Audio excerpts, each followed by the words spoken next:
Hello నమస్తే.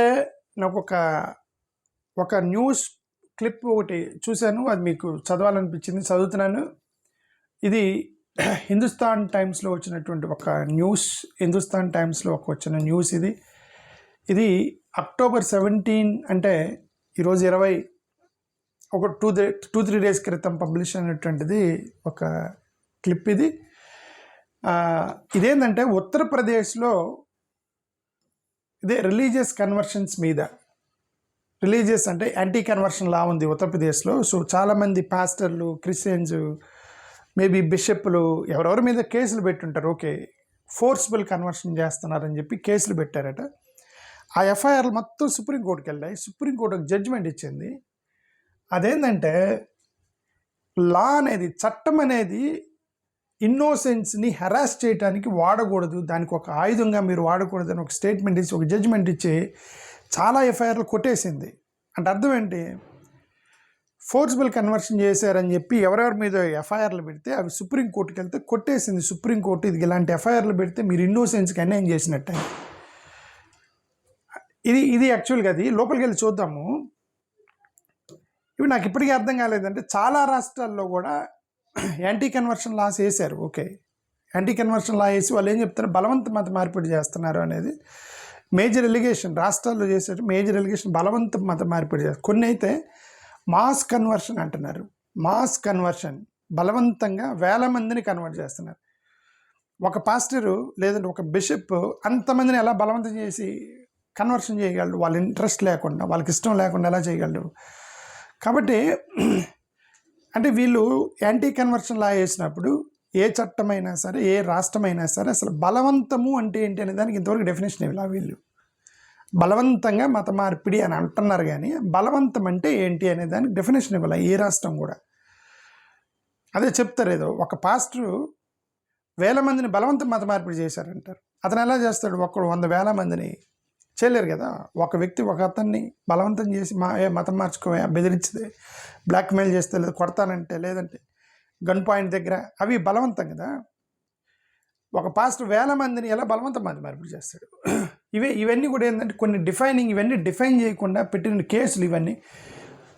Obviously సుప్రీంకోర్టులో కొన్ని ఇది కొట్టేశారు. చూడండి, సుప్రీంకోర్టులో వాళ్ళు ఇచ్చిన జడ్జిమెంట్ ఏం రాశారు, ఇది మాట్లాడి చూడండి.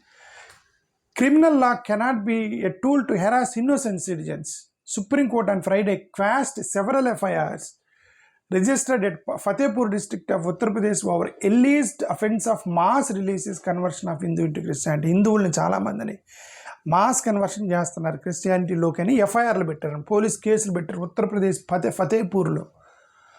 అది పెడితే ఇవన్నీ వీళ్ళందరూ సుప్రీంకోర్టుకి వెళ్ళాయంట. సుప్రీంకోర్టుకి వెళ్ళి అక్కడ సుప్రీంకోర్టు చేసింది ఏంటంటే ఈ స్టేట్మెంట్ చేసింది, చట్టాన్ని అమాయకులని హింసించటానికి ఒక ఆయుధంగా మీరు వాడకూడదు అని ఆ కేసులను కొట్టేసింది అని అర్థం. ఇక్కడ చూడండి, in significant judgement on invocation of Uttar Pradesh prohibition of law and conversion act 2020, a bench comprising Justice J.B. Paridwala and Manoj Mishra quashed as many as 5 FIRs against several persons including Rajendra Bihari Lal, Vice Chancellor of Uttar Pradesh, Sam Higginbottom university of agriculture technology and science, ఏదో ఒక agricultural university. హగిన్బోటమ్ university అంటే అది మరి ఆ పేరుని బట్టి, Sam హగిన్బోటమ్ అంటే పేరుని బట్టి క్రిస్టియన్ యూనివర్సిటీ లాగా ఉంది. ఈ క్రిస్టియన్ యూనివర్సిటీ వైస్ ఛాన్సలర్ మీద బలవంతం మత మార్పిడి కేసు పెట్టినట్టుగా మనకు అనిపించింది దీన్ని బట్టి. ఓకే, ఒక 5 ఎఫ్ఐఆర్లను కొట్టేసిందంటే సుప్రీంకోర్టు. దాంట్లో ఒక యూనివర్సిటీ వైస్ ఛాన్సలర్ ఉన్నాడు, బలవంతం మత మార్పిడి చేస్తున్నాడని అతని మీద కేసు పెట్టారట ఎవరు?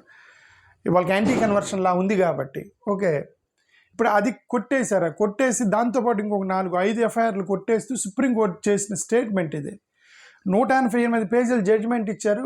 జడ్జిమెంట్ ఇచ్చి వాళ్ళు ఏమన్నారు, ఈ కేసు ఫైల్ చేసినప్పుడు చాలా లీగల్గా చాలా తప్పుగా కేసులు పెట్టారు, ప్రొసీజర్ ల్యాప్సెస్ ఉన్నాయి, ప్రాసెస్ సరిగా లేదు, క్రెడిబుల్ మెటీరియల్ అంటే వాళ్ళకి అంతగా ఏమిటి ఆధారపూరితంగా కేసులు లేవు, ఏదో వాళ్ళకి ఇష్టం వచ్చిందని పెట్టుకుంటూ పోయారు. ఇది ట్రావెస్టీ ఆఫ్ జస్టిస్. ఇది ట్రావెస్టీ ఆఫ్ జస్టిస్ అంటే మరి తెలుగులో ఎలాగా దాన్ని ట్రాన్స్లేట్ చేయాలో నాకు తెలీదు. ఇది న్యాయాన్ని మరి ఏదో మరి ట్రావెస్టీ ఆఫ్ జస్టిస్ అనే పదం వాడారు. Okay, criminal law cannot be allowed to be made a tool of harassment of innocent persons. మీ చట్టం ఉంది కదా, పవర్ ఉంది కదా, మేము పోలీసులం కదా అని చెప్పి ఇన్నోసెంట్ పీపుల్ని మీరు హెరాస్ చేయకూడదు. allowing prosecuting agencies to initiate prosecution at their whims and fancy. అంటే ఇంక అంతే, పోలీస్ ఆఫీసర్ అనుకుంటాడు ఇది వీడి మీద కేసు పెట్టాలి అని అనుకుంటారు. ఓకే, కొంతమంది రీసెంట్ కొన్ని పాస్టర్లను కూడా అరెస్ట్ చేశారు. ఎందుకంటే పాస్టర్లను అరెస్ట్ చేసి ఇప్పుడు పోలీసులు వాళ్ళకు కూడా ఉండిద్ది, వాళ్ళలో కూడా ఎందుకంటే ఈ క్రిస్టియన్స్ మత మార్పిడి చేస్తున్నారు అనేటువంటి ఒక భావన అనేది ఉండేది వాళ్ళలో కూడా. అక్కడ చట్టం అదంతా చూడరు, వాళ్ళ యొక్క భావజాలను బట్టి వాళ్ళు పాస్టర్లను అరెస్ట్ చేశారనుకోండి, అక్కడ టక్కన కేసు పెట్టి ఎఫ్ఐఆర్ పెట్టేస్తారండి. అది నిజంగా అతను మత మార్పిడి చేశాడా, బలవంతం మత మార్పిడి చేశాడా, ఇల్లీగల్గా చేశాడా, దానికి సాక్ష్యాధారాలు ఉన్నాయి, ఇవన్నీ చూడకుండా పోలీసులు కేసు పెట్టారనమాట. చూడండి, ఇనిషియేటింగ్ చూడండి, prosecuting agencies to initiate prosecution at their whims and fancy. అంటే వాళ్ళు ఇష్టపూర్వకంగా వాళ్ళకి నచ్చిన విధంగా కేసులు పెట్టుకుంటా పోయారట వాళ్ళ మీద అనేది దీని అర్థం. ఓకే, ఇది 2022లో పెట్టిన ఒక ఎఫ్ఐఆర్ అట, దానికి సంబంధించిన జడ్జిమెంట్ సుప్రీంకోర్టులో 2 రోజుల క్రితం. Okay, referring to the facts FIR, ఆ జడ్జిమెంట్లు ఏమని రాశారండి చూడండి.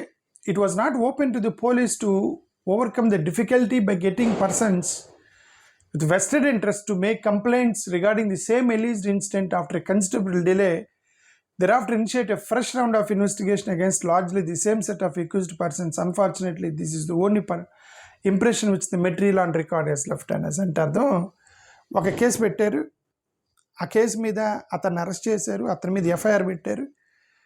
ఓకే, ఒక వారం 10 రోజుల తర్వాత మళ్ళీ అదే ఇన్సిడెంట్ మీద మళ్ళీ ఎఫ్ఐఆర్ పెట్టారు, రెండో ఎఫ్ఐఆర్. ఇంకొకటి వచ్చి ఇదిగో ఫర్ ఎగ్జాంపుల్ అండి, ఇదిగోండి అక్కడ రోడ్డు మీద ఒక ఇద్దరికి ఒక పాస్టర్ గొడవైంది అనుకోండి, ఒకడు వెళ్ళి కేసు పెట్టాడు, ఇది ఈ పాస్టర్కి నాకు గొడవైందని చెప్పి ఒక కేసు.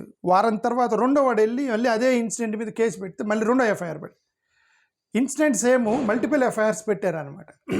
ఇది కోర్టుకి ఇది అన్యాయం కదా, ఇట్లా ఎందుకు పెట్టారు అనేది ఇచ్చిన జడ్జిమెంట్ ఇది. Okay, bench rejected the submission that FIR should not be quashed by the top. Okay, కోర్టుకి సంబంధించి court as the highest constitutional court has been conferred with the powers as, court powers గురించి మాట్లాడుతుంది. Okay, once a constitution has cast such a responsibility of it, court need not to direct a petition. Okay, కోర్టుకి సంబంధించింది. Referring to judgment, it said, where the High Court is satisfied that the process of any court is being abused or likely to be abused, or that the ends of justice would not be secured, it is not only empowered but also obligated on the inherent powers. Okay, the court took its powers, it is settled position law. Okay, court powers, so witness, neither the witness under lawful allegation. Okay, referring to judgment, the court cast an, okay, ఇది ఇక్కడ ఏమన్నాడు, referring to a judgment the court quashed and FIR, ఒక ఎఫ్ఐఆర్ని quash చేసింది, ఆ జడ్జిమెంట్కి సంబంధించి existence of multiple FIRs in the same alleged incident stamps and abuse of investigating powers. So existence of multiple FIRs on the same incident and it is abuse of the investigating powers. అంటే పోలీసులు powers ఉపయోగించి ఆ powers తోటి వాళ్ళు ఒకే case మీద multiple FIRs పెట్టి harass చేస్తున్నారు అనేది కదా అర్థం.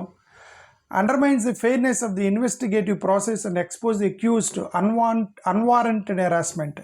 దాది హెరాస్మెంట్ చేస్తున్నారు వీళ్ళని అనేది ఈ కేసుకి సంబంధించిన సుప్రీంకోర్టులో ఇచ్చిన ఒక జడ్జిమెంట్ 2 days క్రితం సడన్గా నాకు ఇప్పుడు కనబడింది, అది మీకు చదవాలనిపించింది. Okay,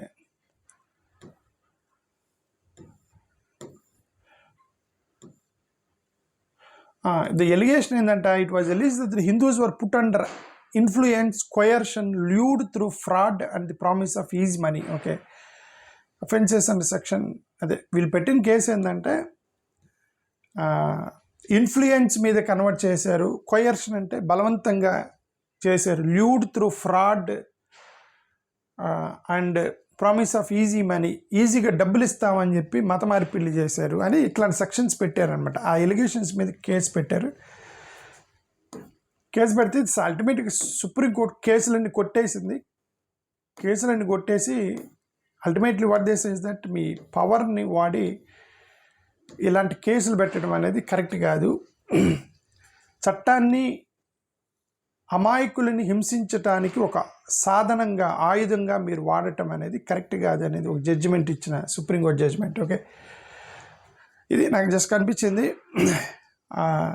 anyway I wanted to read about it. Thank you. నమస్కారం.